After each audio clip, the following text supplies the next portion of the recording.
ዓለም እንዴት ዋለች? ዛሬስ ምን አዲስ ነገር አለ? ሰላም የኢትዮ አምባ ቤተሰቦቻችን፣ እንኳን ወደ ቻናላችን በደህና መጣችሁ። ዛሬም በዓለምና በአገራችን የተከሰቱ ትኩስና አዳዲስ ዜናዎችን በአጭርና በዝርዝር ይዘን ቀርበናል። ከዜናው ጋር እስራኤል አስናቀች ነኝ። አብራችሁን ቆዩ። ለጋምቤላ ክልል የአድማ ብተና ፖሊስ አባላት በአዲስ መልክ የተዘጋጀ የደንብ ልብስ ከደቡብ ሱዳን ሰንደቅ ዓላማ ጋር የሚመሳሰል ባንዲራ በመያዙ ማስተካከያ እንዲደረግበት ትዕዛዝ ተላለፈ። ትዕዛዙን ከትናንት በስቲያ ቅዳሜ ለአባላቱ ያስተላለፈው የጋምቤላ ክልል ፖሊስ ኮሚሽን ነው። የአድማ ብተና ፖሊስ አባላት ይጠቀሙበት የነበረውን የደንብ ልብስ ላይ ለውጥ እንዲደረግ ውሳኔ ያሳለፈው በክልሉ ከወራት በፊት የነበረውን የጸጥታ መደፍረስ ተከትሎ የተቋሙን ኮማንድ ፖስት ነው። አንድ ወር በፊት ለተላለፈው ለዚህ ውሳኔ ምክንያት የሆነው የቀድሞ የደቡብ ልብስ የሚጠቀመው ጽንፈኛ ቡድን በመንገዶች ላይ ጥቃት ሲያደርስ በመገኘታቸው እንደሆነ አንድ ኮሚሽኑ ኃላፊ ለኢትዮ ኢንሳይደር ገልጸዋል። የጋምቤላ ፖሊስ ኮሚሽን በኮሚሽነር እንዲመሩ ባለፈው ወር የተሾሙ አቶ ዶሮ ካሩ አዲሱ የደንብ ልብስ የተዘጋጀው የአድማ ብተና አባላቱ ከሌሎች የፖሊስ አባላት ለመለየት እንደሆነ ለኢትዮ ኢንሳይት ተናግረዋል።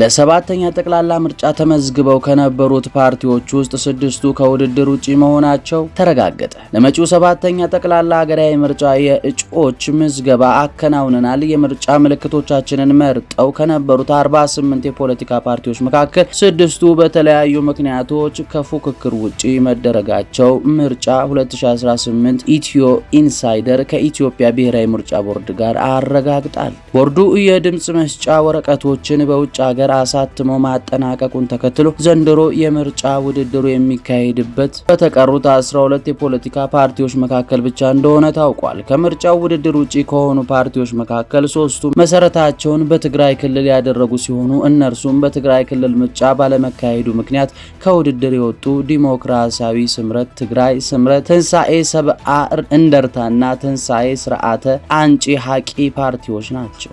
የተቀሩት 3 ፓርቲዎች ደግሞ በአመራሮች የውስጥ ክፍፍል በፍርድ ቤት ክርክር ሳቢያ እጩዎች የተሰረዙበት የኢትዮ ሶሻል ዴሞክራሲያዊ ፓርቲ ኢሶዴፓ፣ በበጀት ኦዲት ሪፖርት መዘግየት ምክንያት ምዝገባው ሳይሳካ የቀረው የኢሰደማ ፌዴራሊስት ፓርቲ ሲፈፓ፣ እንዲሁም ምክንያቱ በውል አላውቀውም ባለው ሁኔታ ከምርጫ የተሰረዘውና ቦርዱን የሚወቅሰው የጋምቤላ ሕዝቦች ነጻነት ንቅናቄ ጋህነን መሆናቸው ታውቋል። ምርጫ 2018 ኢትዮጵያ ኢንሳይደር።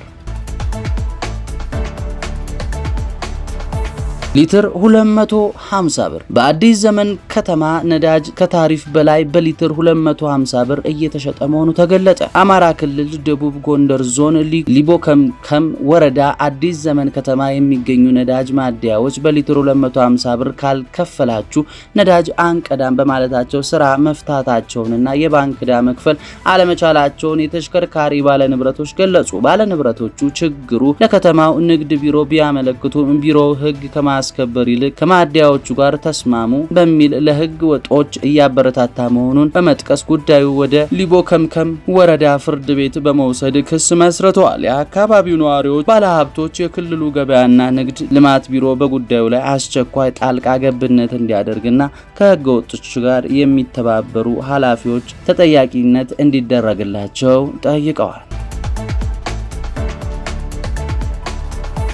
የክረምት ወቅት የእርጥበት እጥረት ቅድመ ማስጠንቀቂያ ተሰጠ። የኢትዮጵያ አደጋ ስጋት ስራ አመራር ኮሚሽን ከኢትዮ ሜትሮሎጂ ኢንስቲትዩት የተገኘው 2018 ዓ.ም የክረምት ወቅት የአየር ጠባይ ትንበያ መሰረት በማድረግ የድርቅና የእርጥበት እጥረት ቅድመ ማስጠንቀቂያ መልእክት አስተላልፏል። በዘንድሮ የክረምት ወር ከሰኔ እስከ መስከረም በሀገሪቱ ሰሜናዊ፣ ሰሜን ምስራቅ፣ ምስራቃዊና አንዳንድ መካከለኛ ክፍሎች ላይ መደበኛና ከመደበኛ በታች ዝናብ እንደሚኖር ተንብዋል።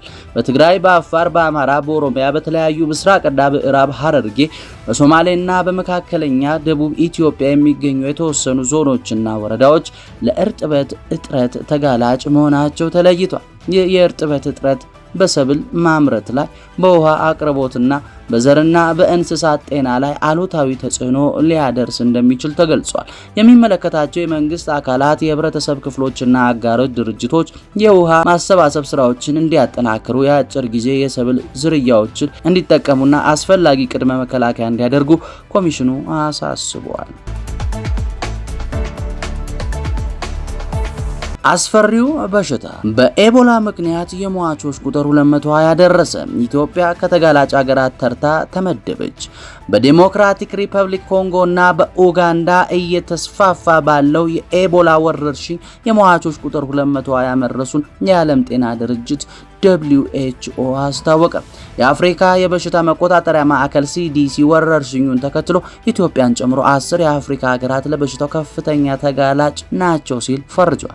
ከተጠቀሱት ሀገራት መካከል ሩዋንዳ፣ ኬንያ፣ ታንዛኒያ፣ አንጎላ፣ ብሩንዲ፣ መካከለኛ አፍሪካ ሪፐብሊክ ኮንጎ፣ ደቡብ ሱዳን እና ዛምቢያ ከኮንጎ ወይም ከኡጋንዳ ጋር ድንበር የሚጋሩ ሲሆን ኢትዮጵያ ግን ድንበር ሳትጋራ በዝርዝሩ ውስጥ ተካታለች።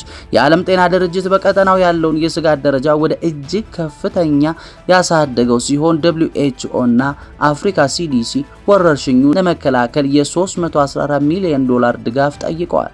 ከዚህ ውስጥ $54 ሚሊዮን ለአስሩ ተጋላጭ ሀገራት መከላከያ የሚውል መሆኑ ታውቋል።